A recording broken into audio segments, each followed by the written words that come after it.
Olá, queridos. Bom estarmos aqui para aprendermos mais da palavra viva que é Jesus Cristo, né? Que o Verbo se fez carne e andou no nosso meio. A palavra viva é Jesus. Vamos ver no livro do profeta Zacarias, no capítulo 4. No capítulo 4, versículo 6, nos fala assim: não por força nem por violência, mas pelo meu Espírito, diz o Senhor dos Exércitos. Amém? Então, aqui está se referindo à construção do templo, e o qual o Senhor fala através do profeta Zacarias que não seria construído nem por força nem por violência, ou seja, não seria construído por habilidades humanas, mas seria construído o templo pelo Espírito de Deus. Pelo Espírito de Deus. E Jesus Cristo, Ele não nos deixou órfãos, como eu já falei em outros vídeos, como está na Bíblia. Ele mandou o Espírito Santo, não para estar sobre nós, mas para estar dentro de nós. Quando nós aceitamos a Jesus Cristo, o Espírito Santo, o Espírito da verdade, ele habita dentro de nós. E tem coisas na nossa vida que é para Deus, não é para homens, não é pelas nossas forças que nós resolveremos determinada situação. Por isso, não por força, não por violência, mas pelo meu Espírito, diz o Senhor. Tem coisas na tua vida que Ele vai abrir o teu discernimento para que você busque a Ele, para que Ele resolva.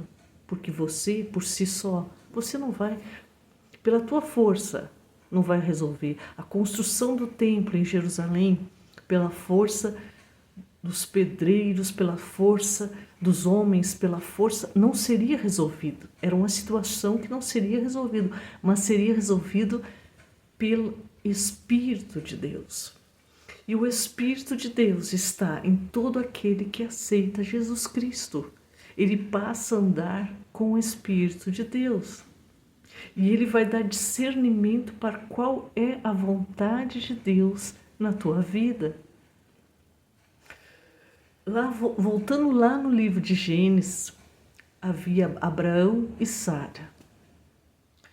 E Deus deu uma promessa a Abraão e Sara que seria pai de muitas nações, que eles teriam um filho. Mas para eles, para Sara, Sara riu, porque Sara agiu de incredulidade com a promessa de Deus. Já se passaram 10 anos, Sara com 90 anos, Abraão com 100 anos, e a promessa de Deus não acontecia do filho, pois ela era estéril e também já era uma idosa de 90 anos. Mas o que é impossível para os homens é possível para Deus.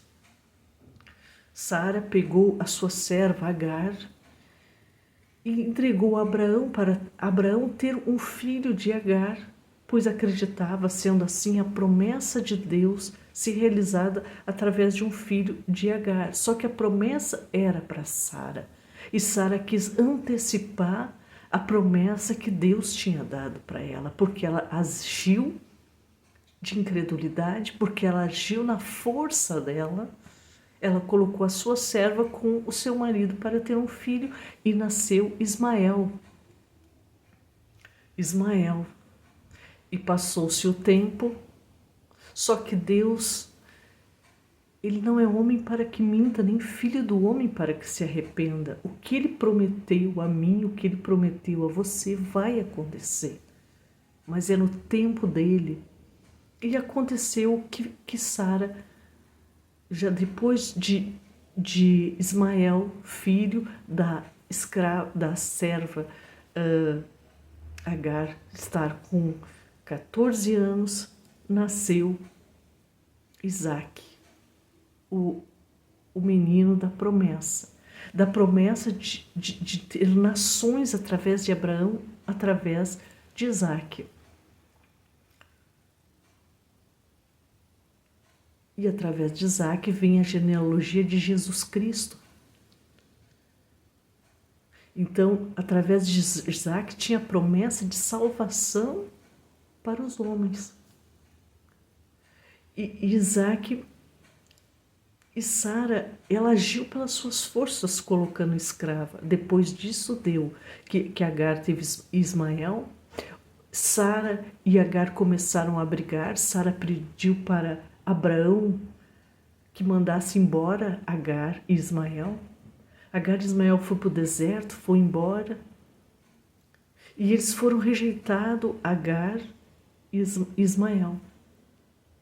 E entre esses irmãos houve sempre uma rixa, uma briga que existe até hoje, porque de Ismael nasceu os povos árabes. E os de Ismael existe a briga, muita briga lá no Oriente Médio, na verdade, entre esses povos de Ismael, que são os árabes, contra Israel, que é o filho da promessa. Existe até hoje. Então, tantas confusões, tantas brigas por alguém que desobedeceu, mas depois recebeu a promessa.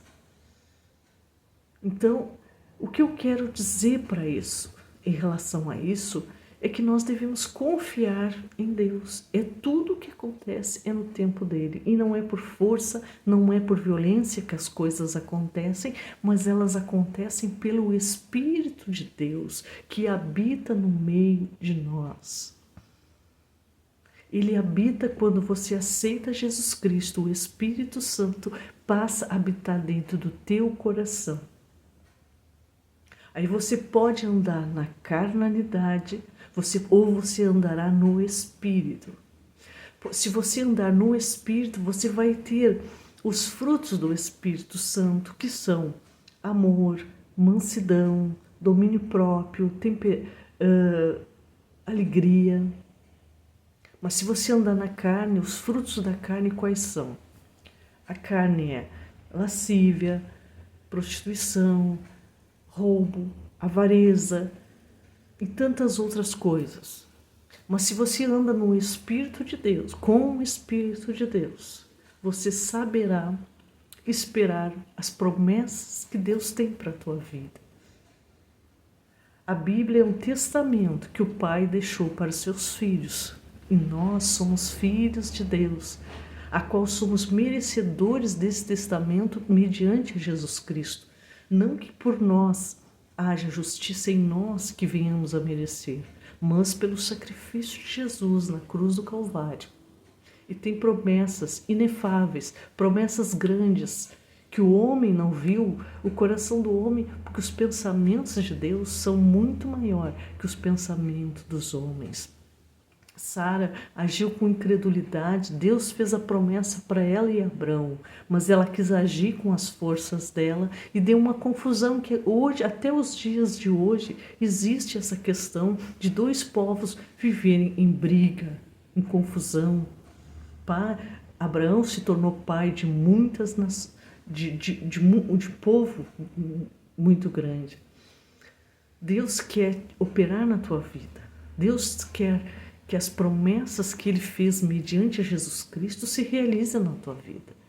Tem promessas no testamento, tem promessa de cura para a tua vida, tem promessa de salvação, tem promessa de perdão de pecados.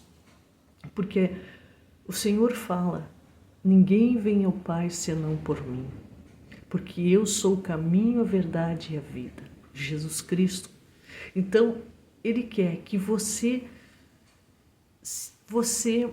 tenha equilíbrio, Ele quer que você tenha discernimento da sua vontade para a tua vida, para que você então possa fazer a vontade de Deus, e a vontade de Deus é perfeita, então que ela possa se realizar na sua vida. O tempo de Deus não é o nosso tempo. Lá em Eclesiastes fala que há tempo para todas as coisas debaixo do céu. Que nós possamos andar em espírito, que nós possamos caminhar com o Senhor Jesus. para que a sua vontade, que é infinitamente melhor que a nossa vontade, ela se realize nas nossas vidas. Que não venhamos a colocar a nossa vontade, porque acima da nossa vontade está a vontade de Deus. Porque Deus, Ele tem toda a sabedoria, Ele tem todo o conhecimento, Ele sabe o que é bom para ti. Talvez você pensa muitas vezes que saiba que algo pode ser bom para ti, mas Deus sabe o que realmente pode ser bom para você. E uma coisa, o Senhor fala, todo homem, ele nasceu, você é semelhança de Deus, você nasceu, você tem um pai espiritual que é Deus. E se muitas vezes você se sente angustiado, você se sente triste, é a falta da presença deste Pai que te ama tanto, que deixou um testamento para ti. E o teu entendimento tem que se abrir para esse testamento, do que Ele já deixou para ti mediante seu Filho Jesus Cristo. Você então vai saber qual é a vontade dEle para a tua vida. Então você não vai agir por força, por violência, em qualquer área na tua vida, mas você vai agir de acordo com a vontade de Deus, mediante a fé em Jesus Cristo. Amém? Deus abençoe você, no nome de Jesus.